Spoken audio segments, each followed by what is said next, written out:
பிள்ளைக்கு கொஞ்சம் சாப்பாடையும் எடுத்துட்டு வந்தேன். வீட்டுல வச்சு கொடுத்தா எங்க திங்காவ? இந்த பஸ்ன்னு அப்படியே வேடிக்கை பார்த்து தின்றுவான் பத்தியில. பாத்திமாக்கா வரும்போது எங்க வீட்டை லேசா எட்டி பார்த்துட்டு வாங்கக்கா. எங்க வீட்டு நெட்டகாலே வந்துட்டோம்னா ஆடிட்டு கிடப்பான். சரிக்கா. ஏன் வசந்தி சிவனேசி ஆசையா செய்வான்? ஆமாக்கு எங்க வீட்டு நெட்டகாலே ஒண்ணுக்கும் ஆக மாட்டான்.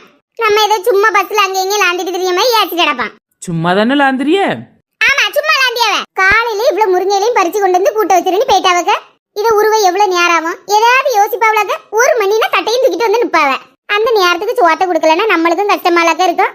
அதான் அந்த முருங்கையில தூக்கிட்டு பஸ்ல வந்தேன். இங்க ஆளாளுக்கு ரெண்டு உருவி தந்தியல்னா அந்த நேரத்துக்கு சோத்த கறியை வச்சிடலாம் பத்தியில. ஆமா சின்ன பொண்ணு, முருங்கையில உருவியது கஷ்டம்ல.